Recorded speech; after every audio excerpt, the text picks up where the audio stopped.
Olá pessoal, bem-vindo, bem-vinda então ao nosso último vídeo da semana neolatina, primeira semana neolatina então, que acabou rolando aí esta semana. Foram 5 vídeos todos os dias, colocando aí a partir das 20 horas para você disponível aqui no canal, aqui no YouTube, no canal Carla Ribeiro, Mundo Neolatino, certo?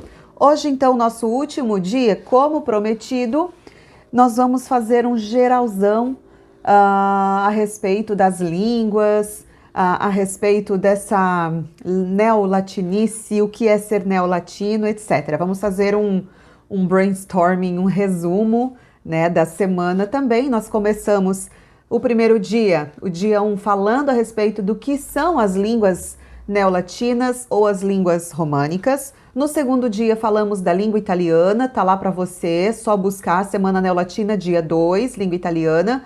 Na Semana Neolatina dia 3, nós falamos do francês e do espanhol, com algumas dicas da língua, algumas dicas do idioma.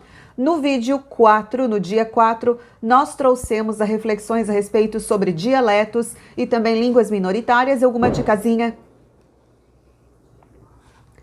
No dia 4, na Semana Latina dia 4, nós trouxemos algumas reflexões a respeito do que são os dialetos e das línguas minoritárias, para você conhecer um pouquinho mais, e também alguns exemplos, alguma dica aí a respeito da gramática, também da língua portuguesa, porque o nosso português também é uma língua neolatina, é um fruto do latim, né? A última flor do lácio. E hoje, o último vídeo, nós vamos encerrando então a Semana Neolatina, trazendo mais um pouquinho a respeito de gramática comparativa, a respeito dessa comparação entre os idiomas, os neolatinos, entre português, espanhol, italiano e francês. Nós falamos, claro, que existe o romeno, existem o catalão, existem outras, né, outras línguas e variantes e tudo mais neolatinos, mas aqui nós vamos trabalhar.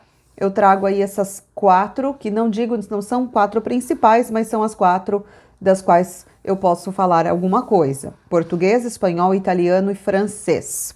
Então vamos lá, vou colocar alguns quadros, alguns exemplos aí para você, tanto nas legendas quanto nas imagens que vão aparecer, para você acompanhando também, certo? Então, só para a gente ver, tô pegando agora aqui minha referência, é o livro este aqui, tá invertido, né, mas eu vou dizer o nome, a Gramática Comparativa Wise, 4 Línguas Românicas, da Ana Maria Brito, Birger Lose, Godofredo de Oliveira Neto e José Carlos de Azeredo. São alguns exemplos que eles trazem. Então, por exemplo, falando em relação à morfologia e a sintaxe, você que está chegando, não é da área da linguística, não é na área das letras, o que é morfologia? Morfologia, morfo, vem de forma, e logia é o estudo, então o estudo da forma. Quando se fala em morfologia, eu questiono em relação,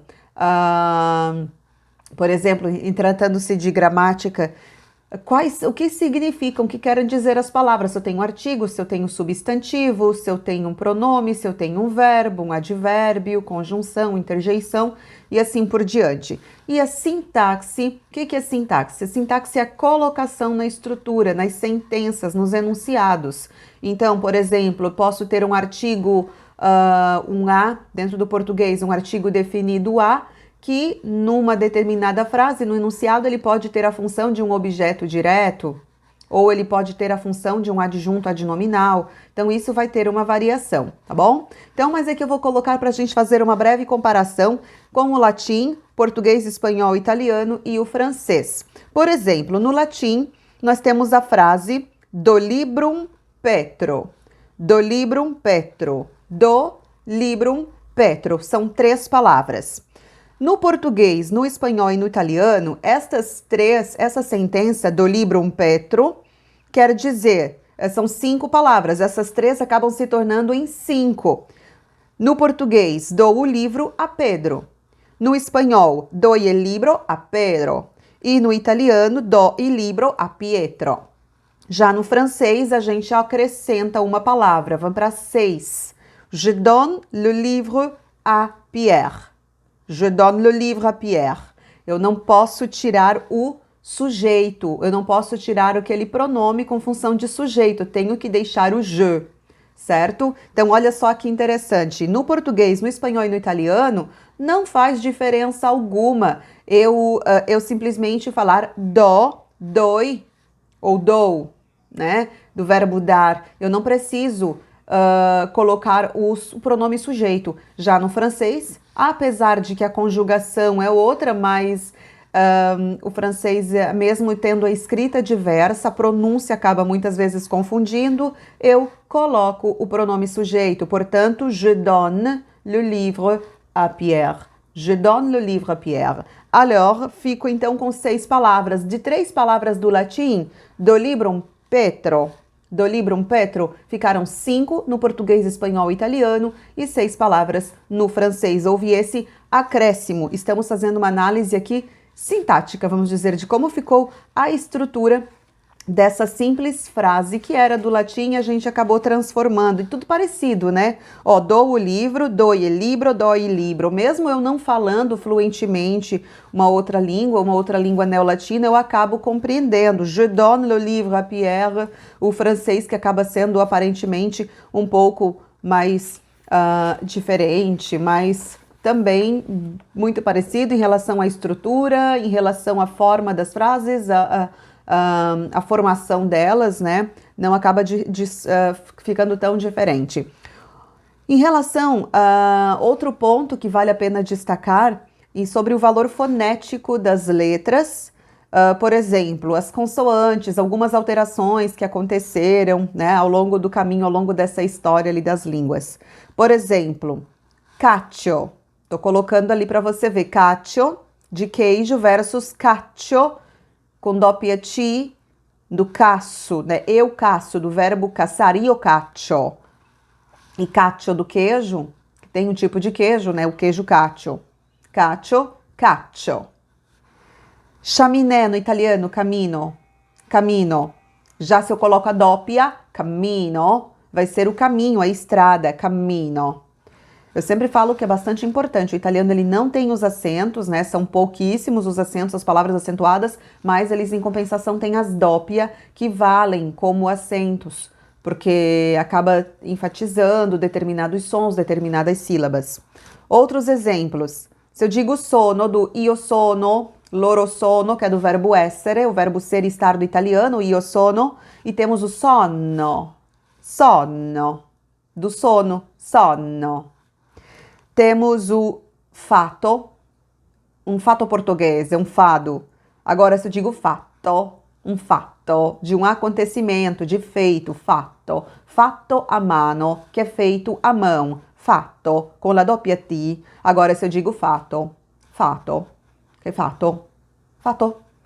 Un fatto della musica, però fatto, se é fatto a mano, então eu tenho que dar uma puxadinha na sílaba anterior, vamos dizer assim, para dar uma forçada em fazer aquela marcação da doppia, certo? Então, olha só, a pronúncia das consoantes italianas é muito semelhante à das portuguesas, mas há algumas diferenças importantes no valor fonético das letras entre as duas línguas. Por exemplo, o C antes do E e do I é como se fosse o CE, cento, cinque, que nós já falamos na aula de terça-feira no dia 2 da Semana Neolatina. Cento, cinque, né, o 100 ou 5. Este som é semelhante ao CH no espanhol, ch, e em certos dialetos do norte de Portugal e corresponde no português aqui do Brasil à pronúncia do T antes do I, como em tio, dente, tiro, tinta. Então, o nome italiano da letra, né, o CI, que é o TI, soa igual às letras TI, o TI e o TE, né, como pronunciadas por muitos de nós, muitos brasileiros, né, como nós pronunciamos.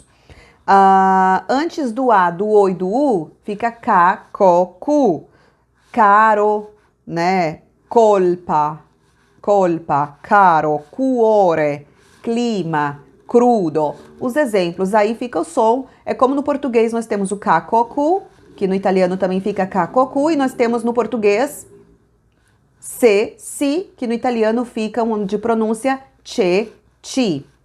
parecido com o CH do espanhol, cha, muchacho, chica, chico. O CH no italiano, a gente usa somente antes das letras E e I, que vai ficar o que e o que, tá?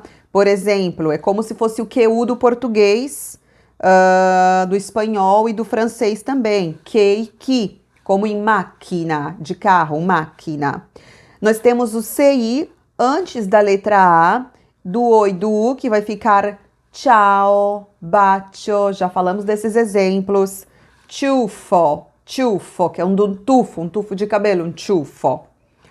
O G, agora vamos falar do som da letra G. Antes do E e do I vai ficar G, G, tá? G e G é como se fosse a letra D no português antes do D, E e DI. Tipo em dia, dia. A gente não fala dia, nós falamos dia, né? Então, no exemplos do italiano, gente, giro, giro, uma volta, um giro, fare un giro, dar uma volta, fare un giro. Antes do A, o G antes do A, do O e do U é o Ga, Go, Gu. Exemplos, gallo, golfo, gusto, gallo, golfo, gusto, ok? Grande, como no português. Vamos trazer mais alguns exemplos relacionados a essa questão, essa diferença dos sons, ok? O GH. O GH, essa combinação do G e do H, antes do E e do I, vai ficar G, Gui. Nós já falamos também, ok?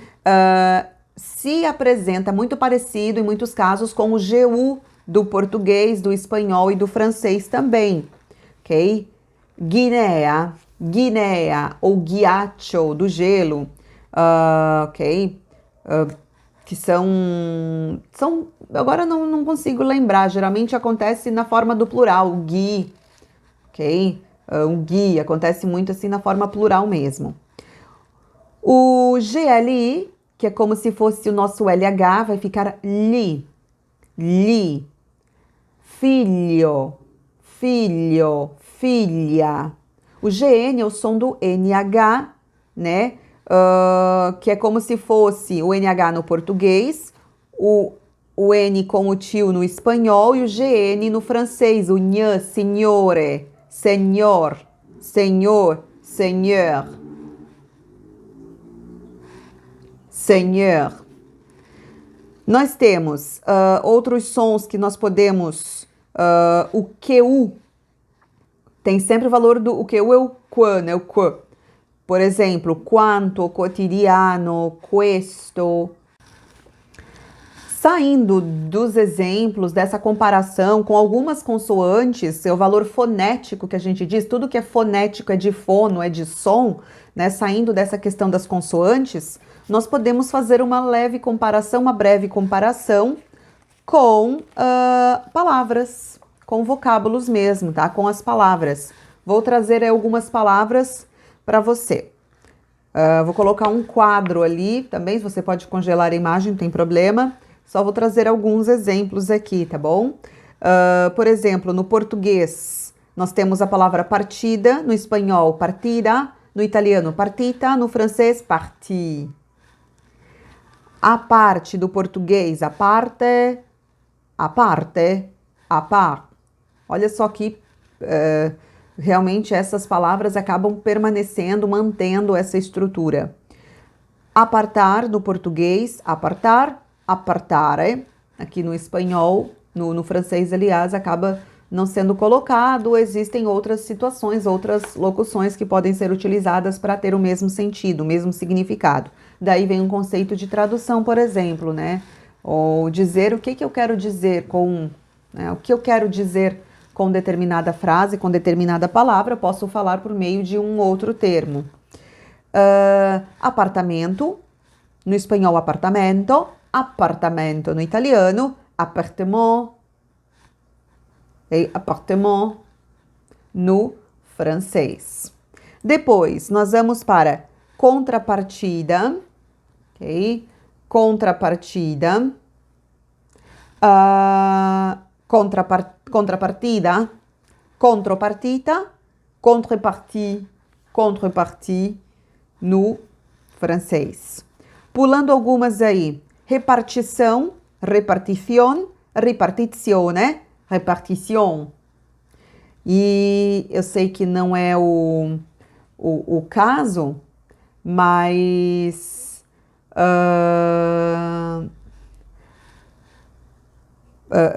do inglês, mas a gente fazer uma comparação, mas o sion é igual ao chão do inglês e o são, né, com C cedilha no português. Dá para aplicar essa regra aí, vai bem tranquilo.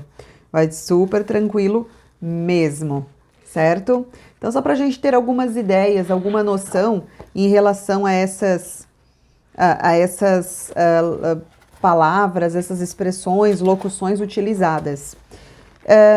E para fechar, vamos ver aí para fazer uma leve análise do que caiu, o que manteve, o que aconteceu.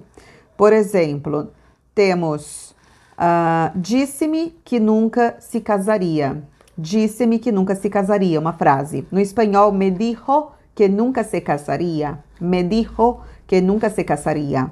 No italiano, aliás, no italiano, mi disse che non si sarebbe mai sposato. Já emendou um monte, né? Mi disse che non si sarebbe mai sposato. E no francês, il m'a dit qu'il ne se marierait jamais. Il m'a dit qu'il ne se marierait jamais.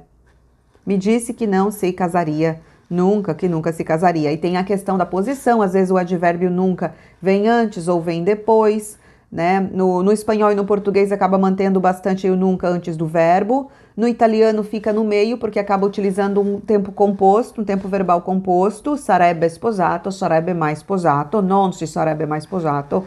Enquanto no francês eu vou colocar o jamais lá para o final. Il m'a dit qu'il ne se jamais marierait, non, se marierait jamais. Certo? Então tem essa posição, acaba acontecendo também de haver algumas alterações na posição de determinadas locuções, de determinados enunciados dentro da frase. E isso acaba alterando de um idioma para o outro, ok? Vamos lá. E eu vou deixar aqui também uma sugestão, é em italiano, do Nicola Gardini, Viva il Latino, Storia e Bellezza di una Lingua Inutile. Será que é inútil? Aqui tem uma reflexão, vou ler para vocês, está em italiano, depois eu faço uma breve tradução, caso você não tenha entendido. Se você entendeu, vamos ver se você concorda comigo. A que serve il latino? Esse aqui é um livro de Nicola Gardini, deixa eu ver aqui de quando é esta edição, é da Garzanti,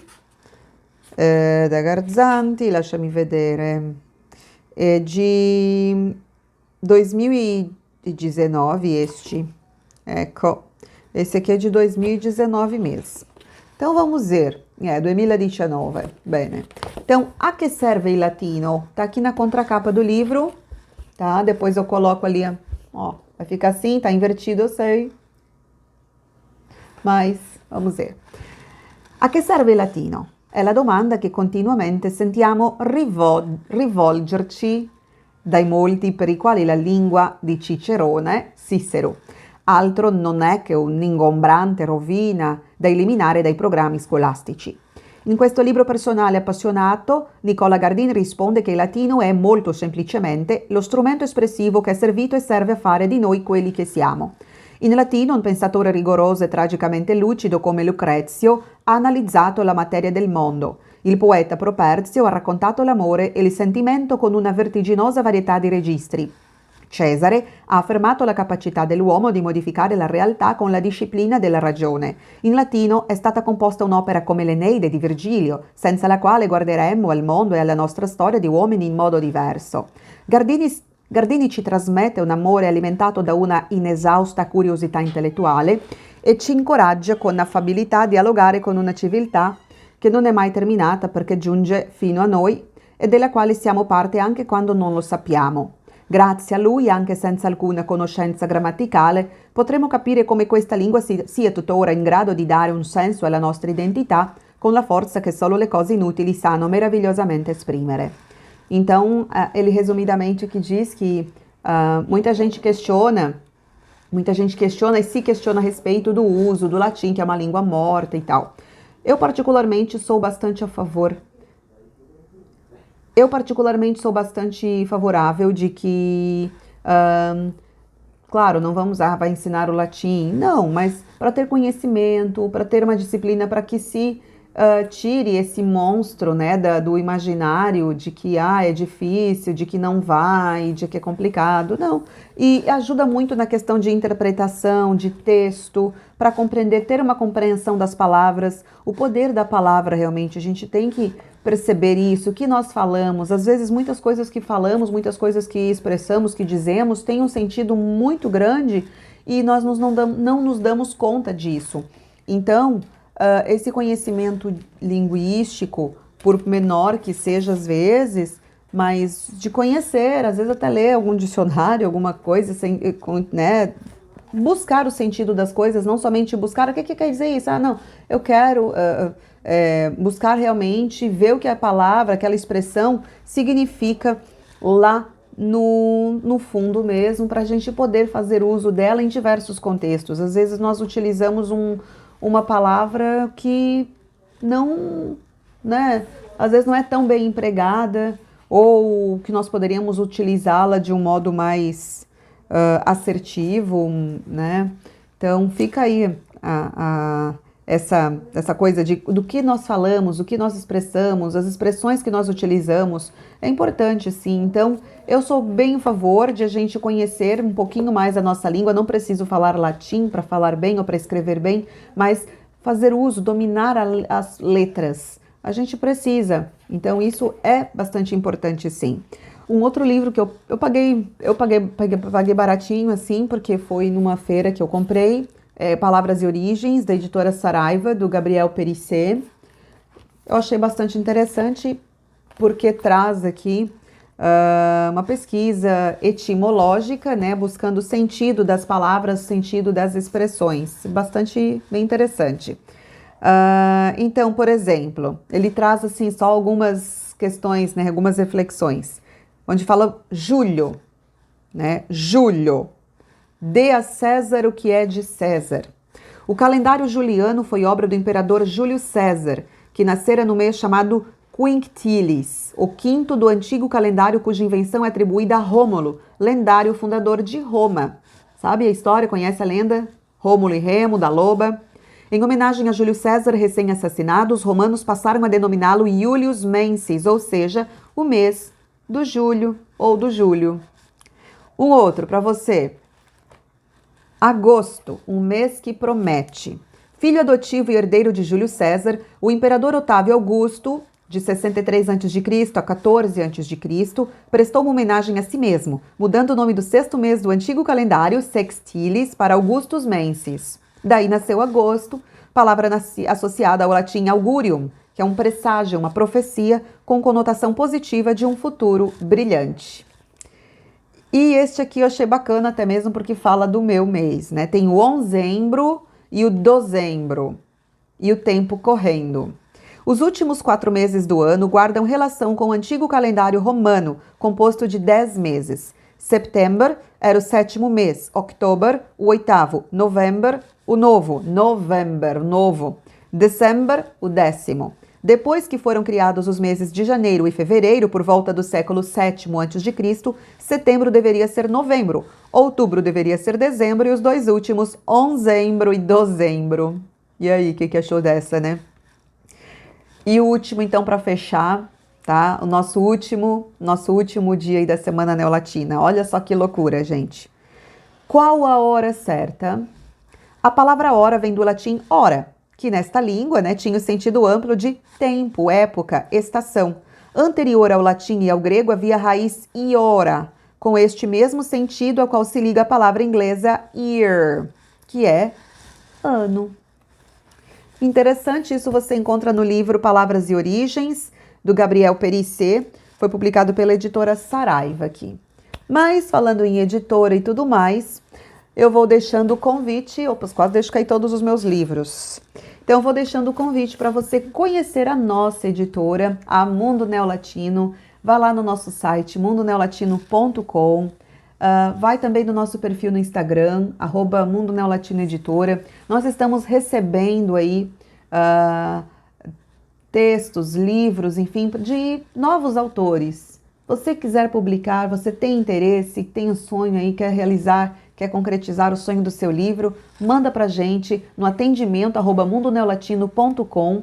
Nós vamos receber, vamos analisar, vamos avaliar e quem sabe sai uma publicação, hein? Você entra para o nosso catálogo. 2021 vai ser um ano que promete. Este ano faremos em breve lançamentos, novos livros aí para você conferir na área de HQ, terror, literatura infanto-juvenil. Então, fique ligado que em breve novidades. E também eu deixo o convite para você conferir os nossos cursos lá no nosso site, na nossa plataforma. Vai lá, mais uma vez, nos cursos online do mundoneolatino.com. Nós temos aí os cursos de escrita criativa, o curso de gênero policial e mercado editorial. Também vai sair o curso de redação em breve aí para Enem, para os vestibulares. Também temos cursos específicos de gramática, como o curso de crase. Também vamos abrir logo, logo aí os cursos específicos para o pessoal que está afim, está atrás de concursos públicos, então em cima de gramática, sempre na área de linguagem, mercado editorial, claro, comunicação. Também teremos o curso de oratória para você se comunicar bem, tá? Para você saber como se portar, o que dizer, o que evitar e tudo mais. Então fique ligado, deixo o convite para você, vai lá, visita o nosso site, sim, mundoneolatino.com. Por isso nós fizemos a nossa Semana Neolatina, trazendo um pouquinho do mundo das letras, das linguagens, para você ficar por dentro, para você conhecer. Tem vídeos aí disponíveis aqui no meu canal, Carla Ribeiro, Mundo Neolatino, de língua italiana. Nós temos entrevistas que estão toda semana saindo, também contos, que em breve aí com audiolivros e tudo mais, o Contando Contos, são quadros. A gente está fazendo do nosso canal aqui pequenos quadros. Então, com Contando Contos, são narrativas de contos realmente aí que nós temos mundo afora. Temos o Papo da Editora, que é um quadro com entrevistas e também aulas, lições aí gratuitas para você de língua, como italiano, português, espanhol, francês, para você conferir, tá bom? Algumas a gente libera aqui no canal para você no YouTube, outras você vai encontrar lá no nosso site, na nossa plataforma. Fica o convite, certo? Então, um grande abraço. Dependendo do horário que você estiver assistindo, vai dar tempo de participar do nosso sorteio, concorrendo ao livro Origine, que você vai ver ali na tela, organizado por mim. Um livro que fala sobre a questão da colonização em Santa Catarina, da colonização com foco no sul de Santa Catarina, sobre a colonização, a imigração italiana. E também um curso de escrita criativa que estamos elaborando e logo, logo vamos liberar para você lá na nossa plataforma, tá bom? Então, quem sabe dá tempo ainda. Vai ser hoje o sorteio, mais tarde nós vamos fazer o sorteio depois de estar liberado o vídeo aqui no canal. Quem sabe dá tempo ainda. Então, um livro Origine, que nós mandamos aí para o participante de qualquer lugar do Brasil, e mais um curso de escrita criativa. Quem sabe você vai ser o sortudo aí para poder colocar em prática os seus pensamentos, as suas ideias aí para, quem sabe, um best-seller, uma futura história famosa, conhecida. Não? Pois é, nunca se sabe. Então, um grande abraço, agradeço a você que acompanhou, que assistiu os nossos vídeos. Vem muito mais novidades aí para você logo, logo, em breve aqui no canal. Um grande abraço, tchau, tchau, até mais.